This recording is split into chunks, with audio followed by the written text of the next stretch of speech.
Getting tired of talking about losses. Piling up. Don't like it one bit. But here we are, Twitter Spaces. Hear from you guys. Interactions. What we do here on Gators Breakdown, and this is about the best way to do it. So get you guys in here. You got a lot of my thoughts out there on social media, out there on Twitter the last couple of days, of course, like yesterday's episode of Gators Breakdown. So this is about getting your guys' thoughts out there, more the fan-based thoughts. I've seen a lot of your thoughts out there too. So nobody's happy with where Florida's at right now. A lot of questions, about the direction of this program right now. So really, all we can do is sit back, watch, see where this team and how this staff and team puts everything together to finish the season. I don't know ultimately. Now, of course, we never want to see Florida lose. I just don't know ultimately.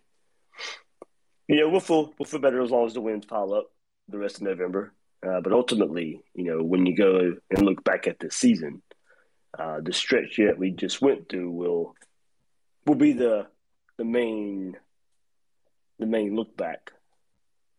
Because not many people, we'll see what happens at the quarterback position. I think that's topic number one from here on out, as far as what this team can accomplish in finishing out this season and giving you something to look forward to for next season. But I know the looking at it just from this year perspective, not all that great for many of you out there. And I keep saying, I keep getting this. Well, a lot of people pick this team to be 9-3, 8-4. So what's the big deal? But it's not about the record. It's about how it looks. A blanket statement of, I expected this team to be 9-3, 8-4, or you probably expected this team to lose to a lot better LSU team than they lost to. Probably didn't expect the touchdown interception ratio to be as high. Probably didn't expect all the penalties. Probably didn't expect all the turnovers. You probably expected Florida to play good and lose in a much better looking fashion. Not to say losses are acceptable.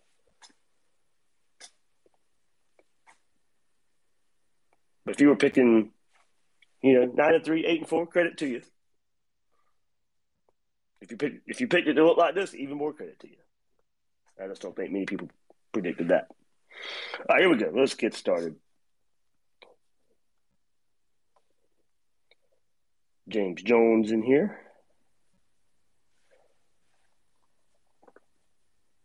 Good morning. Good morning. Hey, man. How are you?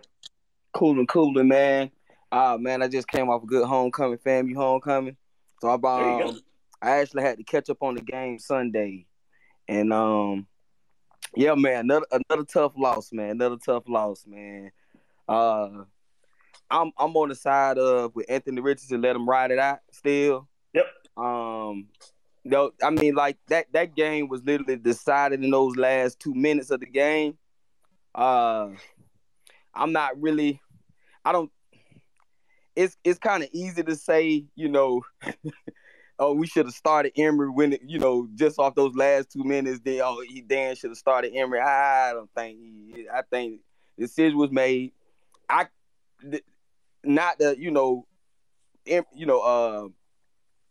did see a few of the stuff that I did see Richardson miss on. As far as I think it was 1 third down in the first quarter where he missed that. It was that blitz. That one there. But it's one of the things I'm like, because that middle linebacker was there, so it'd have still been a squeeze if he would have got it in there. But maybe he could just threw it immediately over that bad boy and got it. Overall, I mean, with the exception of those 3 bad plays, I didn't really think that it was a like, oh my God, we shouldn't have started Richardson. With a exception of that, that fumble, that's one of those risks of that pile like that. That the first interception, because I was reading comments and stuff like that, and I know somebody was like, "Man, you can't be threading the needle like that." I'm thinking that it was like, it was tight coverage. What's going on? Yeah, and it wasn't. Yeah, and it wasn't much of threading the needle. He just didn't see that guy drop back in coverage. Yeah, yeah. He threw it where the blitz came from. That's what you're supposed to do. He missed that earlier in the game. Went back to it. Just never saw the defensive end on the other side drop back in coverage. And then that pick six, that with that play right there, maybe he could have came out and just threw it immediately over there. I was, just thought. Yeah, it was a little. Yeah, it was a way throw. Yeah. Coming to that second half, again, after that fumble, if he scores, I don't think nobody would say, if he doesn't get injured, maybe we score on that drive, and then maybe everybody thinks, okay, well, we okay with Anthony Richardson in there, because we never know, based on him getting injured on that drive, how the second half would have went. But far as like, I'm not ready to jump ship as far as like with Dan, because it's one of, I guess, far as like, since I coach ball, the losses, I guess, since the losses could easily have been wins in my eyes, as far as looking at it, I'm more so like, I got to see it go one more year. I got to go one more year to then see, like, if next year start off crappy, then I'm like, because next year I feel like it's a lot better set up, that we should be a lot better. If that shit go to crap, then I'm like, yeah, we might need to go, part ways. But tell you what, I mean, I hate looking forward to this much already, in November, but next year's schedule's tough. Whoa. So we'll know we'll know where Florida is. There won't be a lot of picking up on cupcakes early on. I mean, you got Utah to kick the season off. You got a probably improving Tennessee team. We already know about Kentucky. We already know about LSU, Texas A&M as well. So I mean, we're gonna know. There's not going to be any second guessing of where this Florida team is. You know who I'm disappointed in? Cox.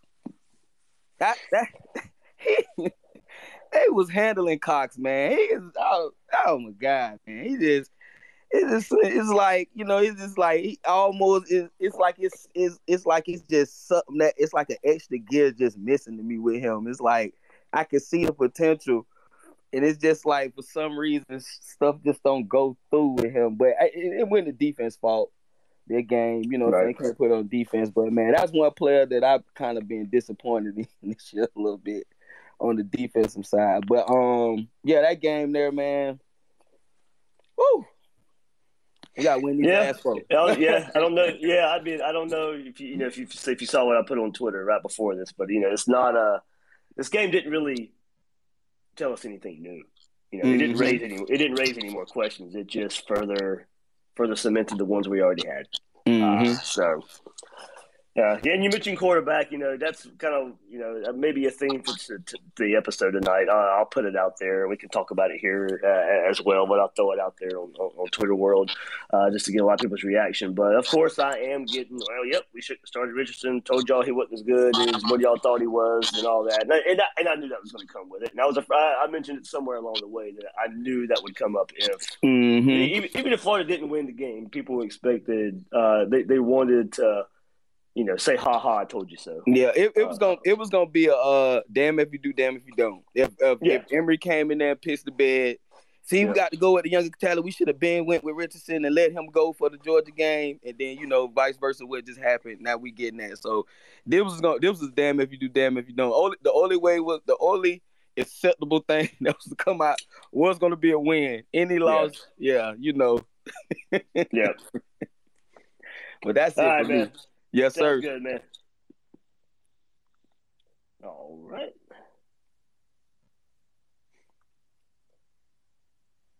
What's up, Manny? I think you're in here now. Yes, sir. Good morning. Good morning, man. Another summer Monday, my brother. Yeah. Listen, you know what? I think you actually you said it very well. There's nothing new about this. I guess what really does hurt, though, is just the way that it just all of a sudden went the other way, right? I get it. The talent right now on the field between us and them, it's not very comparable except for certain spots, right? But when all of a sudden there's like a momentum switch, you can literally see all the issues we have all season happen in the second quarter. Everything. Yeah. Bad turnovers.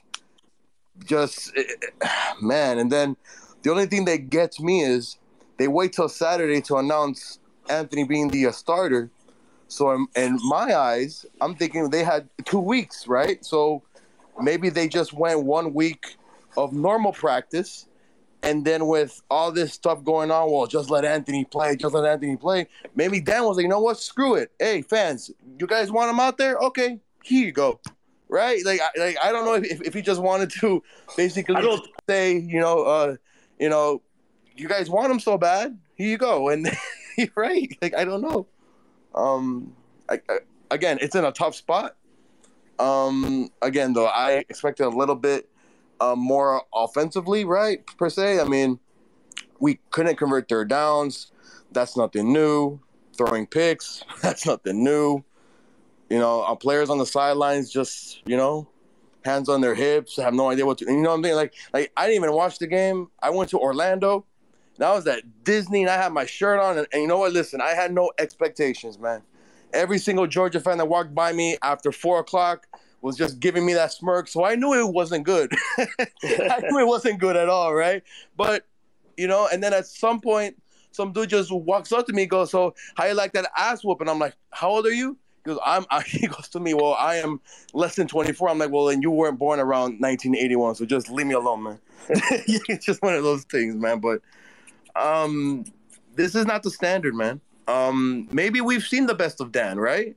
I'm not trying to be negative. I'm not trying to say let's move on if we have, but if we got to do it, we got to do it. Maybe we've seen the best that Dan can bring, right? Maybe his job was to get us out of the hole with, with McElwain and all this stuff going on, but maybe this is the best that he could bring to us. And it's quite clear that it's not good enough, man. Yeah. That's kind of the theme that, I had a made sure I followed out post that I put, out there last night about, I thought Mola was the best hire that could have been made in 2018 to kind of dig us out of the hole that Florida was in. But at the same time, the realization that if we want to, we were just coming off the terrible butt whooping from Georgia in 2017. So we knew right away what he was walking into. And that recruiting was eventually going to have to catch up to what we knew we were getting in Mullen as a head coach back then. And now recruiting has somehow found a way to get worse even after all the success on the field, which, we tried to tell everybody that really wasn't going to help in recruiting. It keeps your head above water a little bit, but it's not going to be an ultimate factor for recruits there. But, you weren't able to capitalize in 18 and 19 after winning so many games and FSU and Miami being down. And that's kind of why we're at where we're at right now. There's really no ifs, ands, buts about it. That's just really the reality of it. And, that's what I hate about recruiting. Should it matter as much? Probably not, but it does. I hate sitting here saying, okay, well, let's look at recruiting rankings and here's your top teams.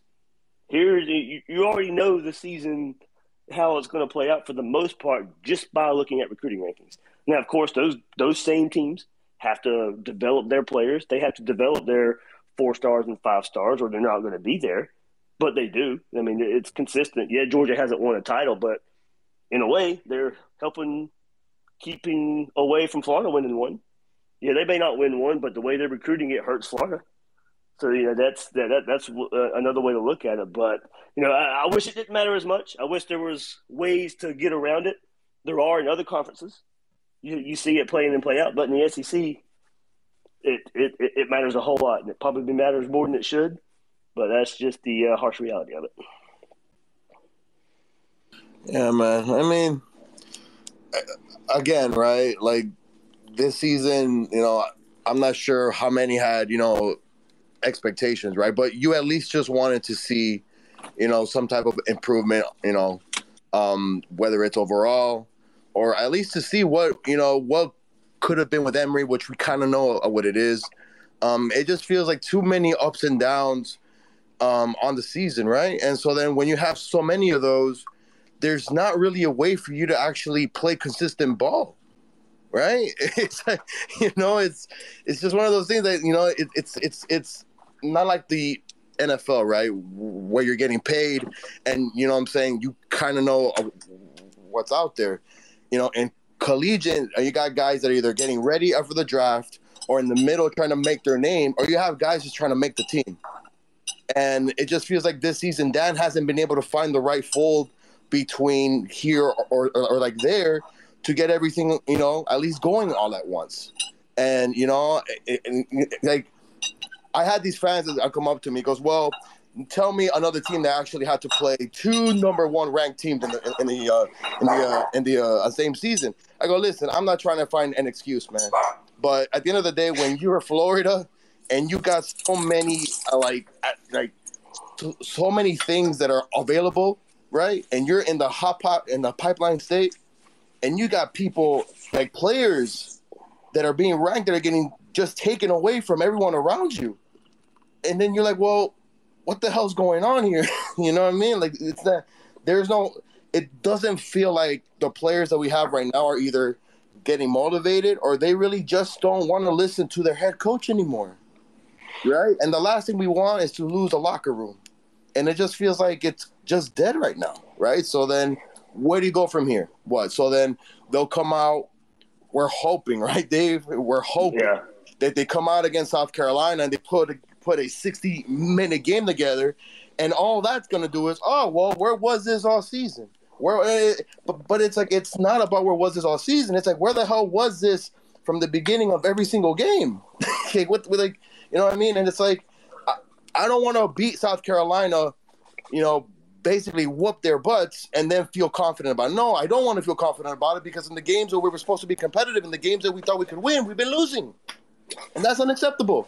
All right, Dave, I'm gone, man. Thank you so much. All right, man. Thanks, Manny. All right. I'm trying to remember the order a lot of people came in here so I don't overlook. Let's see.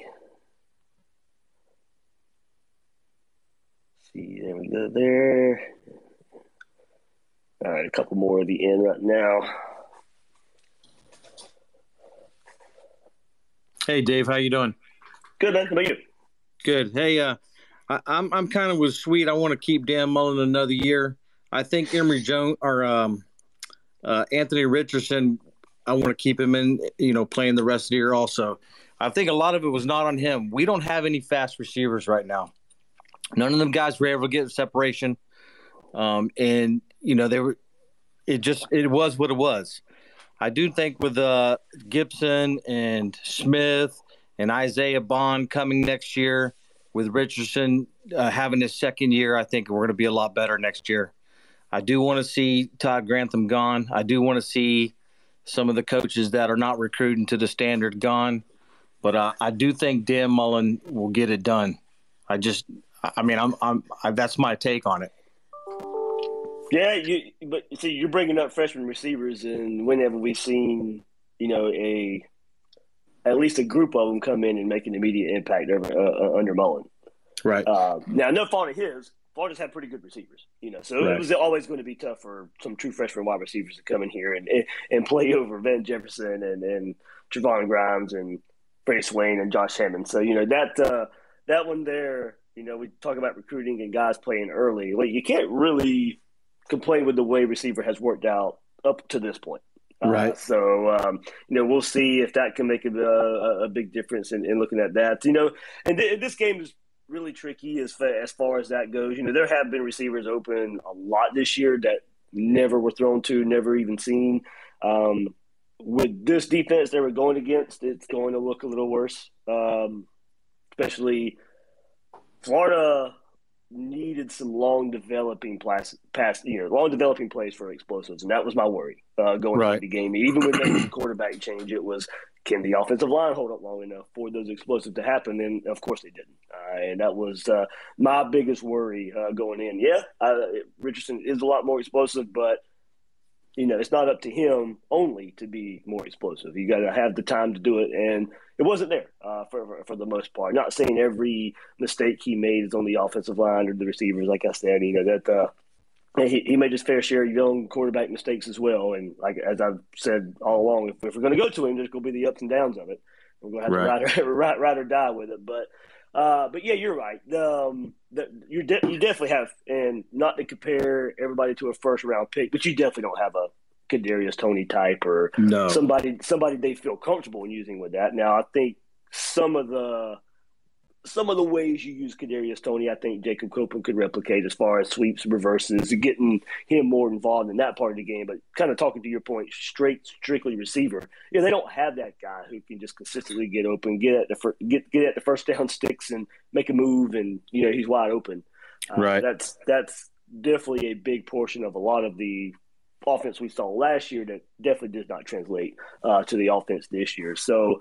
We'll see where and how they hit that part of recruiting, but it's very scary when you start to compare anybody to Kadarius Toney on this team. Yeah, if we could hold on to Bond and Smith, them guys have track speed and they're big and physical. I think we'll be good for receiver next year. Jaden Gibson, he's not only big and strong, he's fast also. And if we could pick up Evan Stewart, hopefully Nick can reel him into next year, and I think we'll be set. I'll tell you who I was impressed with. I went back, watched tape. I was really impressed with Josh Bond. He pretty much took Jordan Davis out of the game. The film that I watched, he wasn't able to get back in the backfield very much. Josh Bond did a pretty good job, so I was excited about that. Yeah, people want to see more of that. I think it was this morning his dad shared a lot of clips from Saturday's game as well. So we need more of that. There's some more of that out there as well. Yeah, and if we could just get change some of the coaches out, Todd Grantham's got to go. I really was impressed the first quarter and a half. Had we maybe scored when we had a possession, maybe changed the momentum a little bit, or we could have went in halftime down 3, it could have been a different outcome, but we just had too many critical errors right there. And once that team gets momentum, they took it. Yeah. I think Georgia's very beatable. I hope Alabama beats them in the SEC championship, and maybe Michigan State or some of these other teams can beat them in the playoff. I do think they're beatable. But Kirby Smart said it in his post game. You got to always be recruiting. Yep. That's the reality of it right now. That's where the Florida program is, and how we're looking at fixing that. Now it's just about the timeline and patience or lack of patience, and who needs to have it, who doesn't need to have it. So different ways, a lot of ways to look at the recruiting aspect of it right now. And if you kind of want to, wait and see what Mullen brings to the table in that regard. If it stays the same, nothing's going to change. If he's willing to change, what is the timeline? How long do you have to wait for the changes to take effect? Or I think all the way to the other extreme, because I still don't think Dan Mullen's getting fired. What would be the outcome of that if he's not willing to change, but he's also not going to be let go or anything like that? So, right, there's so many angles and ways to look at this one. The question is, who are you going to get to replace him? They've said, ESPN said on there 2 or 3 times that he's one of the top 3 offensive minds in the country. And I pretty much like having an offensive coach instead of a defensive coach. So I don't know. That's all I got for today, Dave. Thanks, man, for listening. All right, man. All right, Yuri, I think you were next if you're ready to go. Hey, what's up, Dave? How you doing, man? Good. How about you? I'm good, man. Hey, man, I'm trying to figure out what's going on with Gators right now. What happened with this season? Because a few weeks ago, we were sitting here talking about Florida being competitive in the SEC.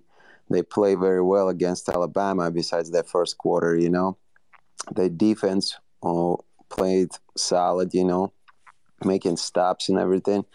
And then we're going to lose to – actually had a solid game against Tennessee too, for the most part, I would say. I think played, pretty much well enough, I would say. But then go on to play Kentucky. Was hard game to watch. Couldn't stop LSU. I mean, at all. Like, when it came to LSU game, I think it was mostly defense. In my opinion, it was just like couldn't stop the run, man. Just consistently for like 4 quarters, man. And then obviously, as far as Georgia, just couldn't get anything going. I feel like just got dominated. And give Georgia credit. I think they're a really good team right now. Maybe Florida fans don't like to hear it, but their defense is dominant as they have ever been, as I ever remember them. So I think they can go all the way. So give them credit where credit is due. But I'm trying to figure out how we regress that much, and what's next, because clearly we were better in September. Defensively, I'm talking. I'm not even talking. It's the eye test, man. I'm not even talking about everything, all the different aspects of the team. I'm talking about just defensively and alone. How can we regress so much within a month and a half, man? Just wanted to get your thoughts. It's a good point. You let seasons play out, and what you see early season, that gets put on film. And a lot of teams start picking up on what you can do, what you can't do. As far as defense, and honestly, it kind of does go through the whole team. It is just inconsistent. Like this past game, I thought the defense played about as well as it could versus Georgia. But that was a game after they looked like they just didn't know what they were doing on the field. And there's a level of consistency there. And that, to me, it always falls, but that part does fall back on recruiting a bit. I hate to keep going back to it, but I think a certain level of recruiting brings you a certain level of consistency, and that's always been my biggest part of recruiting. You can afford, even if you're a little inconsistent, you can afford bad days just because you can out-talent most people. And Florida's not at that level right now. And you're going to get that's also, go back to the Kentucky game. And there's your defensive performance again where it's pretty good. But you could always kind of count out and look at some of the warts on defense this year, saying, you go back and you mentioned the Tennessee game. Tennessee had a lot of opportunities to take advantage of the Florida defense. They just couldn't, whether it be drop passes or mysteries from the quarterback.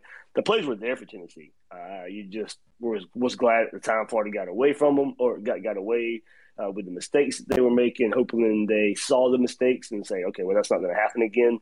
But it's just, you had Elam go down with injury.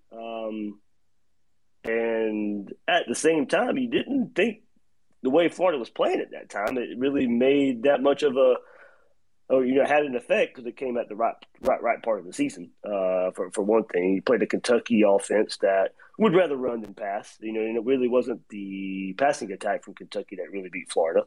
And then you got an easier game with what was it? You had Tennessee, Kentucky, Vanderbilt. So you played an easier part of the schedule with that, and you were like, okay, well, those guys got their feet under them a bit, and now we're going to LSU. We get Elam back. That whole secondary should be good. And then the warts show up and run stop up front, second level, secondary. It didn't matter who Florida had on the field. And then you had your big plays given up versus Georgia.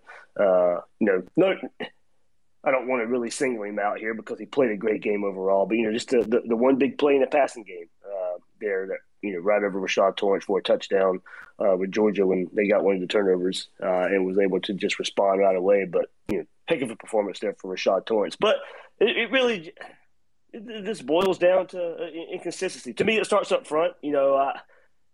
Before the word inconsistency got thrown around as a blanket statement for this whole Florida team, that was the term for me for the Florida defensive line and up front. You could see the potential, but they were just really inconsistent. It didn't matter if it was FAU, USF, Alabama, Tennessee. You saw the inconsistency start there up front, and that's where it starts for me on this defense. There, as much as Florida needed those transfers coming in, I'm glad they're here because Florida didn't need them, but There's just not a lot of consistency up there up front, and it starts there. There's another caller mentioned Brenton Cox earlier, and you're not getting a level of consistency from him. And it is funny, as much as we talk about recruiting. It's a lot of the 5 stars we're pointing to, mostly transfers from Florida. You're not getting a whole lot from Brenton Cox, Justin Shorter, Lingard, Bowman, and whether their fault or not. That's not what I'm trying to get to at this point. But as big as we're pointing to recruiting matter, Florida's got some 5 stars on the roster that aren't really contributing a whole lot. So who do you put that on there? That's up for interpretation. That's up for you to decide a bit. I mean, somebody like Cox, who's been around the program for a bit, we know the issues on defense. So it's just a whole level of inconsistency. That's just the best way to put it right now. We had our worries about this defense this year coming in because of last year. If there was, I won't even say inconsistency from last year. They were consistently bad last year. So you look at that, and all that bled over into this year, and trying to fix some of the issues that we saw last year. And are they better than last year? Sure. Are they at the level that they should be, or we want them to be? No, they're not. And too many times this season has a lot of the look and the play, the physicality, the mentality of this defense that we saw last year. Still, too many times we're seeing it this year. But and I hate saying it coming off. That was mainly your side of the ball and what you wanted to talk about. And I kind of hate bringing it up after what I thought was a pretty good performance Saturday. But we know big picture. We know big picture that the move eventually is and going to be made. Yeah, and I'm not talking about just the Georgia game. I understand that there's a lot of things went in the Georgia game, and there were some good moments against Georgia when they make stops, especially I think first quarter they play very well, Yep. But I'm talking about Kentucky. I'm talking about LSU. I mean, goodness gracious, man. Like, you can't stop the run whatsoever for 4 quarters. But again, I'm just comparing it with the Alabama game. For 3 quarters, they played like SEC championship caliber football, dare I say that, And then all of a sudden, you just have that kind of drop off in the same season against inferior teams in Kentucky and LSU. I just don't understand it, man. I hate to go. I mean, just take Georgia as the example. They recruit, they develop on that side of the ball, and if you want that level of consistency, that's what you got to do. I mean, I hate falling back on that. I hate, that it sounds so basic, but at this point, that's really what it is. And don't get me wrong, better coaches too. That comes into play. Georgia has the staff they've assembled on that side of the ball, from a Kirby Smart to a Dan Lanning to now Will Muschamp, throw him in the mix. I mean, their defense should be good with the way they recruit and who they have on the sideline and in the coach's office. Cool, man. Listen, what do you think is going to happen? Well, last thing, man, and I get out of here. Obviously, I do agree with previous caller. I think Dan Mullen seemed to be a premier play caller in the college football. I don't think he's going to be going. Just the opinion, obviously, but something has to change. It seems. What is your prediction? What's your gut is telling you is going to happen, man? With Mullen, or just how the rest of the season's going to play out? No. Going forward, I'm not even talking about rest of the season. I'm saying, what kind of changes do you think team is going to make, whether for the remainder of the season, but primarily for the next season in order to get better? Yeah, man. In the long thread I posted last night, I don't have all the answers for that. I can give my opinion on how things will play out. Of course, Dan Mullen's got to be willing to change his approach to recruiting, his approach to running a program. He a lot of ways people will throw it out there is, he's a great offensive coordinator for the University of Florida, but he's not a great head coach, CEO type that can at least get Florida out of what they're in right now. At the time, as I said, when he was hired, he was the right man for the job for what Florida needed at the time. But recruiting was always going to have to be there. And so the approach is going to have to change. And, do people change their, do Tigers change their stripes? And a lot of people will say no. I'm mostly a believer that people don't change. They have their way, especially coaches. A lot of them want to do it their way or go down die trying. And that's where we're at right now. If Dan Mullen's not willing to change, if he's not willing to get rid of his friends on staff, if he's not willing to make some hard looks in the mirror and the whole approach of the program, then we'll have to move forward. He'll have to move forward. The Gators will have to move forward. Are we at that point right now? Only Dan Mullen can answer that. I don't know. If he's willing to change, I'm willing to give him the benefit of the doubt. I know a lot of you are not, and a lot of you probably fall back on history and say he's not going to change. But the change is going to happen either way. Either he's going to have to change or Florida's going to have to change. And that's pretty much where I'm at with it right now. And I don't know the answer. I don't know if he will or not. I don't know if Florida will or not. How much does the administration care?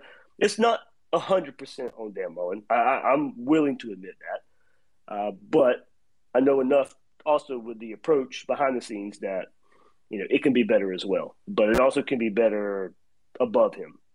So there needs to be a look in the mirror from the university, the administration, Dan Mullen, Scott Strickland. Get on the same page. Everybody figure out what you want to be done. Now, if Florida doesn't want to make the changes or feel the changes doesn't need to be made, there's just not so much we can do about it except keep complaining, and maybe the voices are loud enough to where we, force some change. But change has got to be willing to come from many, many levels at the University of Florida right now. Hey, Dave, I appreciate it. One last thing is, man, I agree, man. Change is the only constant. It's inevitable. It's going to happen. I hope some of our players can hear your podcast and they really are willing and, they're looking to become, what people call as, what's the term for it? Like someone who loves the game. Someone who is really playing the game for the right reasons, to watch the film and desire to get better every single day, man, because I think players can help out the coaches big time too if they can, take this accountability and put out a good product on the field. But I appreciate having me, man. Have a great day. Thanks, man. Yeah, the rest of the season will go a long way in determining that. So, all right, here we go. Let's see. My man True in here. Taylor.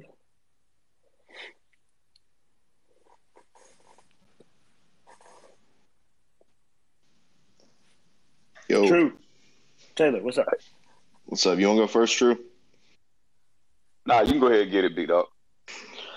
Man, we're just hearing all this stuff like, oh, well, if Dan Mullen will make the changes and blah, blah, blah. I mean, he's been an SEC head coach for, 15 years? Yeah, and like the word "if" is a huge problem. How much is he going to change? I hate the whole reactive approach. I mean, in 2019, we gave Jake Fromm his best game of the year. All right, and then after that, if you want to change the DB coaches or whatever, after that, that's fine. But then we wait till 2020 and we look awful. It's like, okay, now let's change the DB coaches, and now it's okay. Well, if we change the defensive coordinator, but then we still got John Hevesy and Greg Knotts not doing. Can I cuss on here? Or?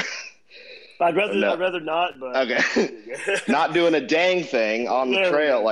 John, I am tied with the TV station, so that's where I get in trouble a little bit. This is all new to me. So all good. John Hevesy's so bad that he's got kids that are getting pushed away from Florida. People said Tyler Booker loved Florida, but he hated John Hevesy so much that he went to Alabama. I just don't. I hate the reactive approach. You look at the elite head coaches and they evaluate what's going wrong early on. Like Nick Saban, he saw. Obviously, I hate comparing coaches to Nick Saban because nobody's Nick Saban. But he saw the way offenses were going and they were getting better, so he changed his entire approach to offense. And look at where they are now. And now we're like, okay, well, if Dan makes X, Y, and Z changes, maybe it'll change. But he is who he is at this point. That's just. Yeah, if and hope is dangerous right now, and that goes to part of my thing with the timeline. Even if you do make the changes, what's the timeline for that? Do we have to wait? Okay, well now the recruiting approach is going to change, and Florida's going to start getting better players. Okay, well how long do we wait on those players? Do we have to wait another 2 years, another 3 years? So even change, it can happen. It can make Florida better, but when do we see the payoff? And I think that goes a long way as well. I don't want a head coach so I'm hanging on by a thread, but I'm not at the point of firing Dan yet because I don't see a clear upgrade out there. And that again goes back to Florida's administration. I don't think they're doing everything they can do. I think it's like recruiting is like 80% Dan and like 20% our administration, would just be my guess. But they're not, whoever we're going to hire are still going to have some similar problems. But like when Kirby got hired at Georgia, he made so many demands to the administration at Georgia, like this is what we need to do to get to where we want to be. I don't think Dan did any of that. He's just like, oh yeah, Florida will recruit for itself. And now he's been sitting on his hands for the last 4 years. Yeah, I do think it took you by surprise a bit where Florida was at. And maybe even to a point where, Florida's been starving for offense that, I can please them with that for a little while, and it buys me some time. I mean, I don't know. This is thinking out loud here.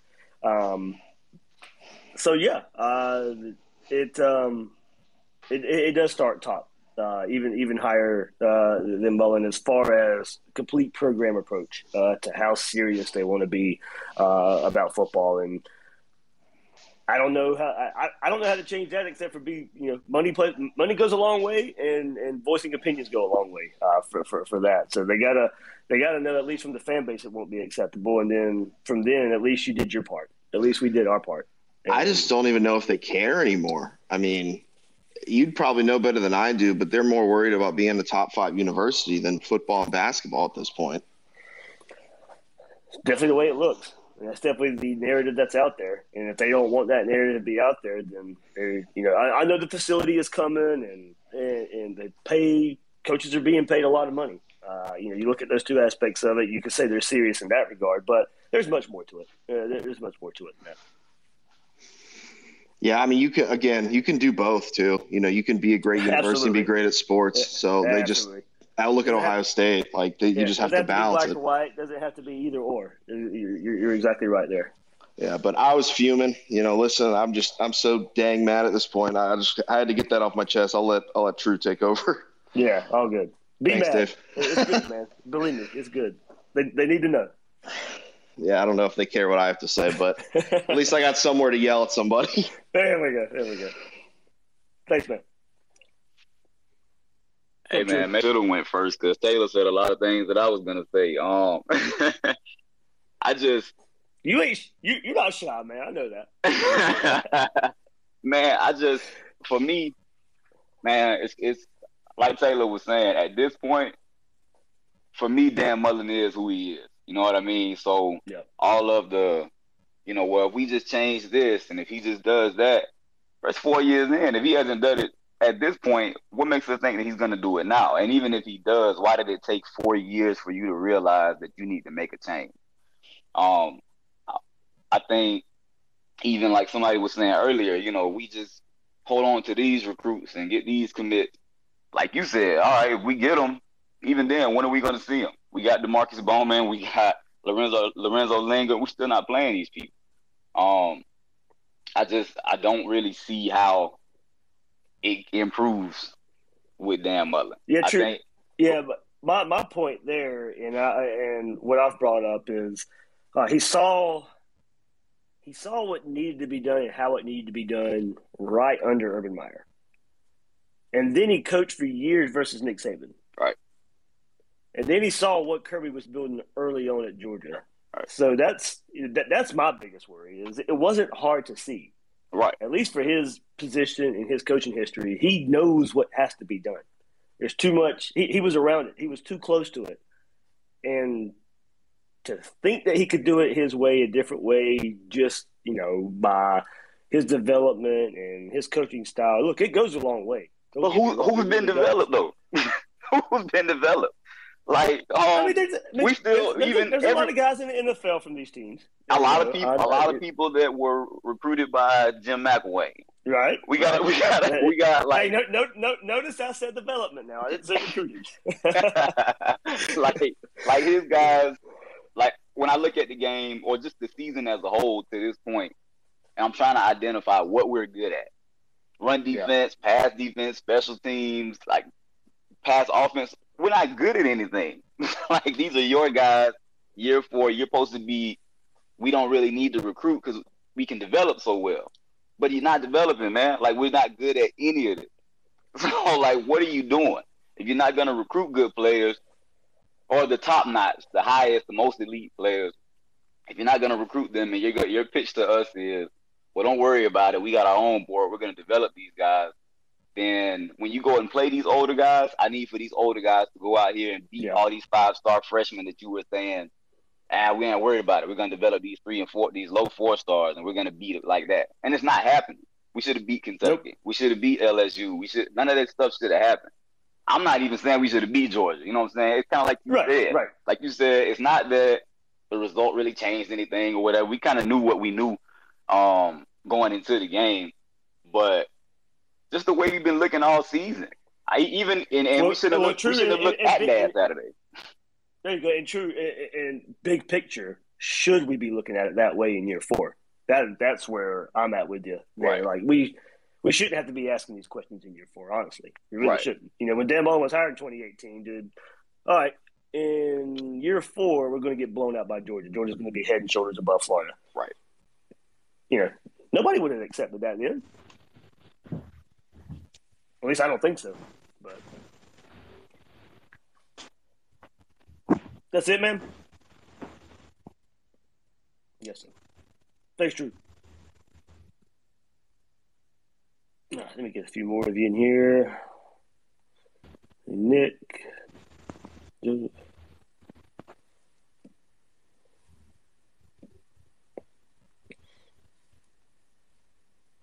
Who we got in here now? What's up, Nick? Hey, good morning, Dave. Greetings from Birmingham. Yep. Well, I tell you what, I'm gonna keep beating this dead horse, Dave. I really feel that we're prolonging the inevitable with Dan Mullen, and I like Dan Mullen. And like you said earlier, Dave, when he was hired back in 2018, he was the best out of what was out there. And I think it's a Band-Aid for a long-term fix. And you know, we talk, and like I said, I really do like Dan Mullen, but he's not. I don't think he's an elite head coach. I really think he's an offensive coordinator, and that's the thing about it too, Dave. Nick Saban is probably your defensive guru, okay? But he has Pete Golden as a defensive coordinator. I think Dan, if he's going to do it, I think he needs to bring in an offensive coordinator. Yeah, you know, that's been brought up too. We've had this Brian Johnson conversation a little bit, you know, of course, dating back to last year. And I think Johnson gets probably too – I mean, don't get me wrong. He deserves credit. I think he probably gets too much credit for last year's offense. I mean, I don't know how much different it looks, honestly, if he's not here and Dan's calling the plays and you have Trask and Pitts and Tony. You know, Brian Johnson gets a whole lot of credit for that. But I've said it before, too. If he gets a whole lot of credit for that, then why does Dan Mullen get all the blame for Felipe Franks? Yeah, you know, it works both ways to me. I mean, if you can't praise one coach for one move and then not criticize him for another move at the same time. So don't get me wrong. I mean, Brian Johnson, he deserves every accolade he gets. And I know for one thing, I'm taking it off the field a bit. The relationship he had with the quarterbacks, especially Emory Jones, was really close. Those two people loved each other. And Brian Johnson meant a whole lot to Emory Jones. So, you know, mentally, maybe that's an aspect of it. And Brian Johnson's a dang good coach too. So, you know, it is funny. I do think probably as far as pure quarterback coach and how that goes, I think, you know, Mullen's involved Garrett McGee a whole lot as well, much like he did Brian Johnson, giving the quarterbacks a lot to the quarterback coach and trusting the quarterback coach. And look, that is part of coaching. You've got to be able to delegate, especially in a lot of the issues that we're talking about now. You have to have a lot of help, you know, and you know you can't be a quote unquote great offensive coordinator, not a CEO head coach type. You know that works at Mississippi. That works at Mississippi State. Absolutely, it does. But at Florida, it's got to be bigger than that. Yeah, absolutely, Dave. And like True and some of the other guys was talking about, far as developing these guys. When you got like Hevesy, you got three and low 4-star guys, that's on that offensive line. You're trying to develop these guys, and now we're playing against 5-star defenders, and now, these guys, it's a lot of inconsistency, but you're talking about you're a developer, but you playing against 5-star guys that's whooping you, on Saturdays, and the effort is 100% effort. It's not the effort, it's just the talent gap. It's the talent gap from being a 5-star guy compared to being a 3 or a low 4-star. Yeah, I agree. I'm definitely not questioning the effort up front on the offensive line. We've known about the pass blocking issues on the right side of the line. It was still worrying for me. Even as good as I thought this offensive line could be, because I thought Florida would be able to run the ball much more this year, and they did to start the season.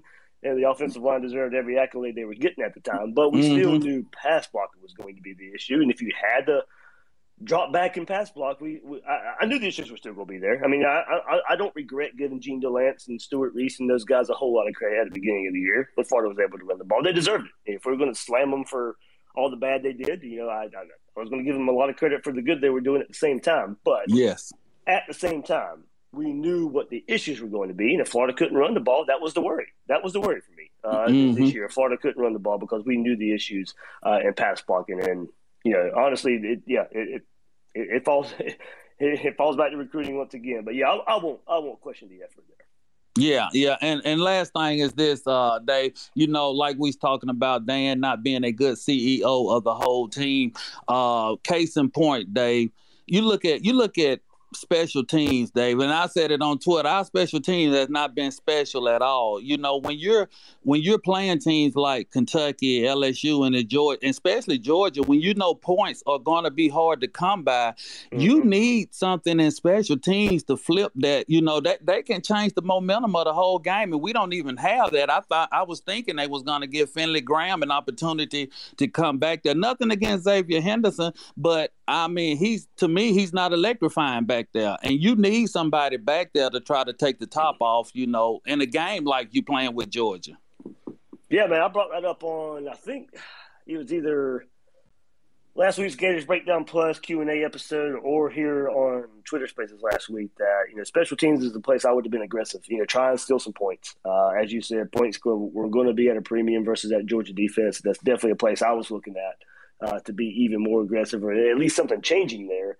And I know you missed the field goal early. Then you had a 4th and 13 that you decided to go for. Maybe because you missed that field goal, I would have kicked the field goal anyway.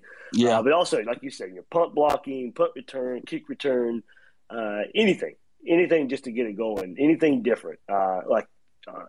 It just.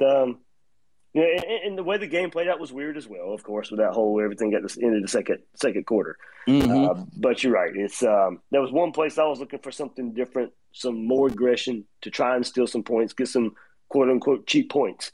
But it wasn't there. Yeah. Okay, Dave. Hey, I appreciate you, man. Go Gators. Go Gators. All right. Joseph, if you're still there. Let's see. All right, let me bring a few more in here. Jeremy, J-May. Oh. Joseph, you there, man? Yeah, I'm here, Dave. There we go. Can you hear me? Can you hear me? Yeah, I got you. Loud and clear. All right. Yeah, first time speaking on here. I appreciate everything you do. Thanks, man. Good morning, Dave. I'm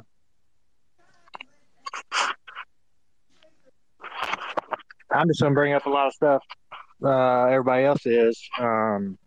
We kind of knew what we had when we got Mullen to begin with. Looking at his record against top opponents, it's not been very good. Recruiting's always been an issue. And like the gentleman just said, this isn't going to be a fast fix with recruiting. We can hire a new DC, maybe offensive line coach, but that stuff's going to take a few years to work itself out. And is Gator Nation really prepared to wait that long? Yeah, the changes, if they're being made now, I mean, they can have an immediate impact as far as kind of like what we're seeing this year. You can hopefully, penalties or fix themselves, turnovers fix themselves. A lot of inconsistency we see. I think it's more about, and what we want is when you're competing for championships. So if you make those changes and you get the immediate payoff of just some cleaner football, okay, well, then you start winning the games you're supposed to win. You start beating the Kentuckys. You start beating the LSU teams that we've lost to the last couple of years. You at least improve in that regard. But when do you start beating Georgia? When do you start beating Alabama? And you're right, that's not a fast fix. That's still going to take some time. But that time's going to be there, whether you keep Dan Mullen and give him the time or bring a new guy in right away, just because of what we've seen on the recruiting side of it the last few years. It's not a fast fix. Nobody's going to come in here and win. If you make a coaching change right now, you decide Dan Mullen decides he doesn't want to be here, you decide you don't want to get rid of him, that's not a magic elixir for Florida winning the national championship next season, and maybe even the year after that. So either way, the time's going to be there. It's just whether you're willing to let it be with Dan Mullen or not, if he's willing to change.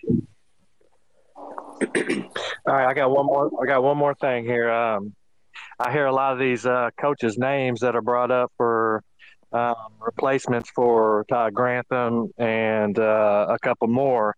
What's your thoughts on maybe trying to poach from some of these top teams that we're going against, like Georgia's DC or Alabama's offensive line coach? Alabama's offensive line coach is Doug Marrone, former head coach of the Jaguars, and Alabama's got that rehab program going for coaches. So I don't see getting him. It's just they're not leaving Alabama to come to Florida unless for whatever reason you start paying tons of money for it. Defensive coordinator, we'll see.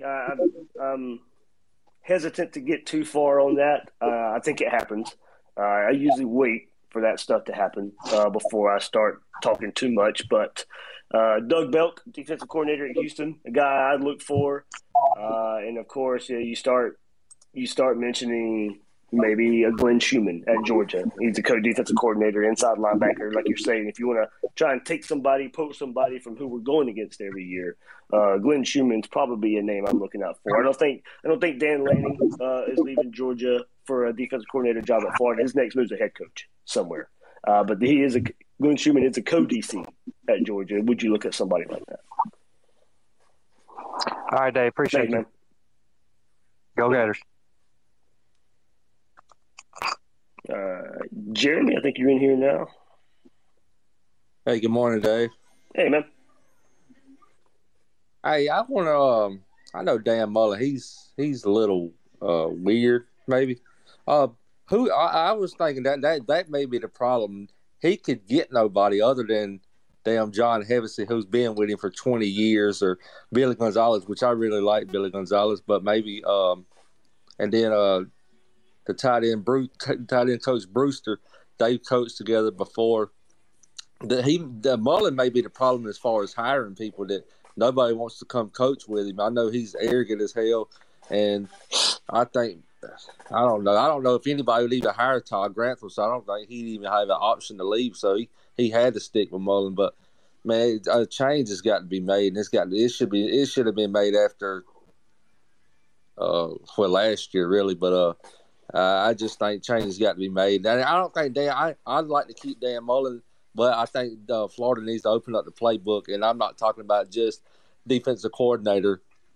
We got to open up not the playbook, the checkbook. I'm sorry, checkbook. We got to open up the checkbook for everybody. We got to be a big spender, man. I mean, this is University of Florida. We've got to be a big spender. I know Georgia spends big. I know they're paying Muschamp pretty good. I know a lot of his is coming under the table, but I know he's making very good. I don't know. I'm a disgruntled Florida fan today. And And then my damn Braves lost last night. I stayed up to midnight watching that. So, all right, Dave, I just want to vent for a minute. I'm going back watching the Georgia game today as I did yesterday. And y'all have a good week, man. All right, man. I do think there's some part of that where an arrogance and cockiness in working under Dan Mullen probably is a little difficult. I've heard that, but I think I've heard the same for Kirby Smart. I think we all know it's probably not easy to work for Nick Saban as well. It's that's kind of the reality of it right now. It's probably not easy working for a lot of big difference in Nick Saban and Dan Mullen, though. Yeah. Oh, I know. That's what I'm saying. But there's a lot guys will put up with when you start looking at resumes and what it can do for you and all that. So, but I've heard it is tough to work under with Dan Mullen. Hopefully, that's not holding Florida back from getting who they want. As you said, open up the checkbook. Checkbook can erase a lot of that as well. And we'll see. Hopefully, Florida making some big moves there. All right, let's see. J-May. Hey, Dave, I got one more thing I want to say. I'm going to say it real quick. Hopper, he played safety in high school. Wingo played defensive end in high school. And who's the other one? Oh, Diabate, he played defensive end in high school. That's something that's got to change, man. We can't go bring in a high school recruit and think we're going to change his position and think it's going to work out. Our development at every position, even Gervon Dexter, man, he is not being developed right at all. He should be a damn straight monster out there. Jalen Carter, I think he was a 5-star, and he looks like a 5-star at Georgia. Gervon Dexter was a 5-star, and he's like just a role player out there. He makes a play and runs off the field, comes back home for one play, runs off the field. Man, we got to develop players, man. We can't go in there and hoping we develop players. Wingo's not even seeing the field. None, man. Why did you bring him in and think you could turn him in from one position to another? That's beyond me. Yeah, it's happened a lot, man. That's been my biggest complaint against this defense. Not enough true position guys. Taking guys from playing positions in high school and trying to fit them in somewhere. Identifying how you're going to use the guys, and as you said, identifying that development has certainly been an issue there for Florida, especially at the linebacker position. Especially there, your true linebackers are young guys who are now behind these other guys are having to wait their time. You're not throwing out Jeremiah Williams out there as a true freshman.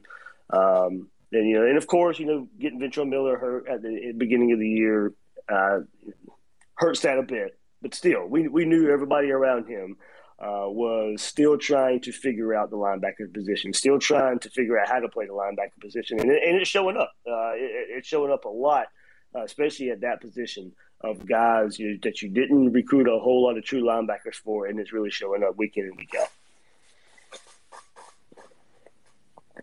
All right, Jamie, I think you're good now, if you're still there. Yeah, I'm here. Can you hear me? Yep, loud and clear. Awesome. Good morning, everybody. Obviously, I've been listening to a lot of these Twitter spaces and a lot of things you've been saying all season, but something that I've been really kind of keeping an ear out for is kind of the narrative. Since the Oklahoma game, I kind of feel like a lot has faded in Dan Mullen. I don't want to get rid of him. I think that college football is an offensive game, and you've got to be able to recruit elite quarterbacks. So that, in my mind, gives Dan Mullen, another year to continue in the program. But something that I just been noticing is just wondering if he's got the will and desire to be here. Since the Oklahoma game, a lot of things have kind of changed. And I noticed after the presser of the Georgia game, that was the first time he had took a lot of accountability. And I know a lot of the beat writers kind of noted that as well. Thomas Goldkamp and Nick Delatorre both mentioned that kind of looked like a different Dan Mullen. So that kind of gave me hope that any of this can even happen as far as having the will to recruit better, having the desire to change. And I've been saying this whole season that everyone knows that the defensive coordinator is gone, and that likely changed the defensive staff. But to me, the biggest tell is will he be willing to change offensive line? Because as he's noted, and he knows, and we all know, this is a line of scrimmage league and a game that we just got dominated because we are not recruiting sufficiently in the trenches. So how can you keep John Hevesy and keep that going, knowing that we're basically starting the season with 7 guys on the offensive line that we're going to roll with? That never is going to happen with injuries and being able to consistently run and pass protect. So the biggest tell for me is if he were to replace John Hevesy with someone that can recruit and just bring in a different mindset, that would be huge to me, because he's willing to let go of his friend, his confidant, and just drive the program, to make changes. So, I mean, we either invest in Dan Mullen as offensive guru and support him with a better staff, or we can pay $12 million and buy him out and start all over again. I mean, why not use that money to support him with, quality coaches and, some elite recruiters, because that's really the name of the game. Yeah, and he's got to be willing to do that as well, as you said. But if he's willing to, and that's where I say with the administration as well, open up the checkbook, open up the wallet. As I said, there's going to have to be a come to Jesus moment for everybody involved in how they want to move Florida football forward, and it's going to take some change. It's not just going to be and saying we're going to change and staying with the same group of characters. No, There's going to have to be massive change, approach-wise, personnel-wise, staff-wise. Every level of Florida football, and maybe even every level of Florida athletics, needs to be, really, really zeroed in on and what they want and how they convey what they want to the fan base. I will say this: I think Dan Mullen will get another year. I don't think Florida wants to pay that buyout. I wish we weren't of that mindset. I mean, LSU sure don't have a problem paying $18 million to Orgeron to get him out of there.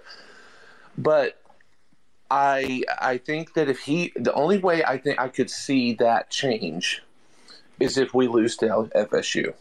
If we lose to FSU, I think the noise is going to get louder than he ever expected. And as well it should. The offensive line. Go ahead. Yeah. If this year plays out like we think it probably will, and Florida ends 8-4, he's back now. 7-5, all bets are off. I have no idea either. Maybe that goes to one of the other parts where we talk about how serious is the administration. And I'm not gonna sit here and say if they don't fire Dan Mullen, they're not serious. I'm just saying if they do, then that does send some sort of message. Oh, sure. And I think they need to hardball him. We talked about that a few weeks ago. They need to do exactly what Michigan did with Harbaugh. Look at their game Saturday. Yes, they lost, but Michigan was competitive. I mean, they nearly won that game. And would a Michigan a few years ago have done that? No. Michigan was soft. Michigan wasn't any good. They changed the coaches, and in 1 year, those guys turned that team around. Michigan State was a pretty soft football team. They weren't very good last year. Mel Tucker comes in, changed the culture completely. Mullen did that when he came to Florida. He changed the culture. The problem was he did not recruit. He didn't give effort enough to recruit. And you saw Saturday the product of lazy recruiting and a guy that just simply don't care about that phase of coaching.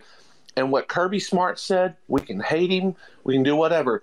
He was on the money, what he said after that game about recruiting. And that was a shot at Dan Mullen. And I'm glad he did it. I think he actually did us a favor, to tell you the truth. Because I think it helped open a lot of people's eyes. Hey, why is our coach not doing that? Preaching to the choir, man. That's right. At least on that side, at least on that aspect of it. Yeah, man. Well, listen, everybody have a good morning. We're going to get through this. I believe things are going to get fixed. I just don't know if it's going to be fixed under Mullen or a new coach. So go Gators, man. Go Gators. Thanks, CT. What's up, Benny? What's up, Dave? How you doing, man? What's up, guys? Hey, I just wanted to chime in. I like to look at this as what we can do as well. I've heard recruiting over and over.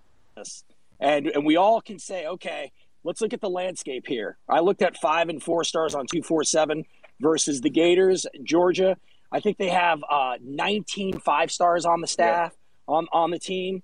We have 6, some of which were transfers that probably got, outplayed where they were.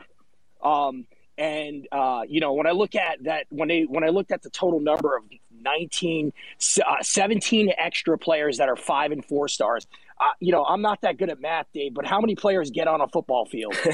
11 on each side, right? So if you're lining up 17 5 and 4 stars that are bigger, faster, stronger, you're playing at a disadvantage, to say the least. Now, that doesn't mean you win and lose, but according to history, when I look at the playoff, I see Alabama, Ohio State,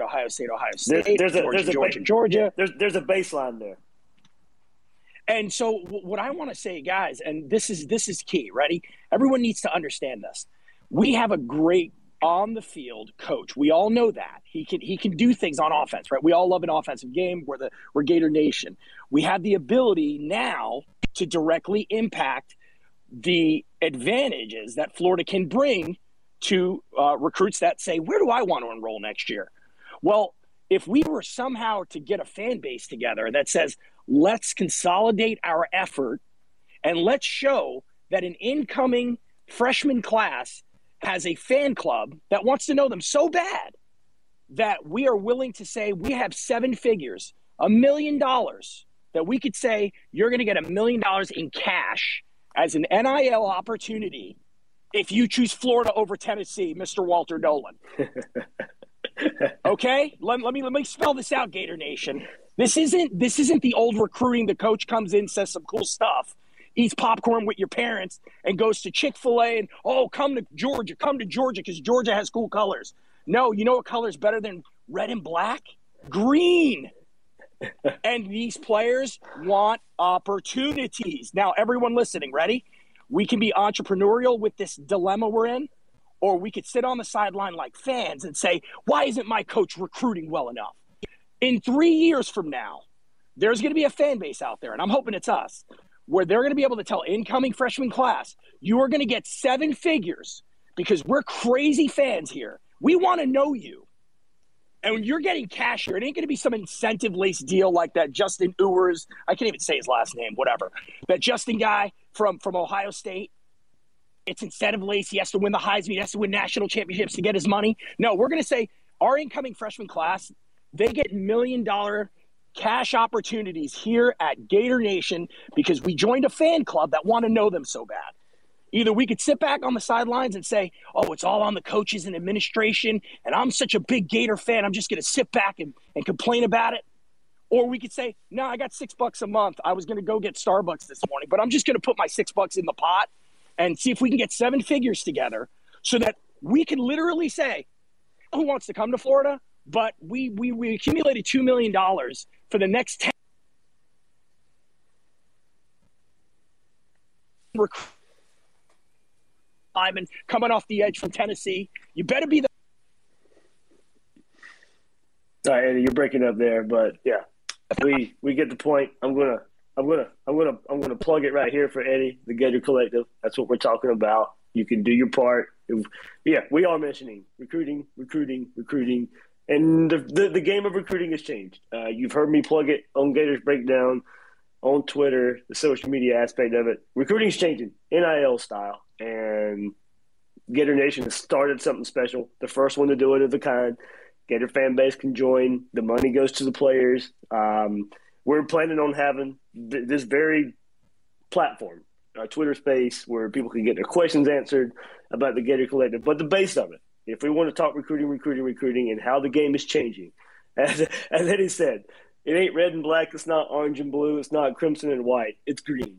And like it or not, that's where the game is heading, and we can do our part. We can come together some form or fashion as Gator Nation with the Gator Collective, and at least speak to recruits that way. And at least we can say we did our part, and hopefully it pays off. Ed, if you're there, you might can jump back in. I know you probably your signal was I was going just in gonna and say out last there. thing, can you hear me? Can you hear me all right now? Can you hear me okay all good, now? all good. Okay. Yep. I just want to say last thing. This is really and again, the entrepreneurial aspect of this needs to be organized. Everyone become a member. Everyone find 3 Gator fans that are all upset. Become a member. 50 was looking at Gators in one day. We'll get you back. Yeah. All right. We'll get Thank you you, back, guys. man. You dipping in and out, but yeah, we get the message. We like I said, do my part. We'll get it out there. We'll get that platform out there even more. But yeah, if we want to talk recruiting, we can start there and do our part and help our orange and blue in that form or fashion. So, all right, there we go, man. Went pretty long here. I get it. Believe me. Like I got this whole week off work, so I wanted to expand on it, get you guys on here. We did that. I know one more group therapy session. that's what we had here on this Monday morning after Florida gets beat by Georgia 34-7. Hopefully, brighter days on the horizon, brighter years on the horizon. I know that's what we all hope. All we can do right now is watch the rest of the season go by. We'll see where it takes us at the end of this year as far as any changes, however big or small they be. They may be. But that's we'll do our part. We'll talk some football right here. Gators Breakdown, Twitter, social media. Don't quit being a fan. And I know a lot of you are not. We'll watch those Gators and we'll cheer together. We'll complain together. That's just what we do best here. But everybody, hold tough. We'll something changes will happen. We'll see what changes will be made, but they'll happen. We'll see if there'll be enough eventually. All right, that'll do it here on this Twitter Spaces. Will Miles and I, Gators Breakdown tonight at 9:00 on YouTube, live version. If you want to watch it live, if not, of course, you can always check out the podcast version. Go back and get even more of my thoughts on the Florida-Georgia review show I put out there yesterday. Even more looking back at the game and kind of thoughts on the quarterback situation, expanding it a little bit more as well for the just going back and looking at that disastrous last couple minutes of the first half as well. So, but some big picture look, from my side too. But everybody, thanks for hopping on this very, very interactive Twitter Spaces, and I'll see you again on Gators Breakdown.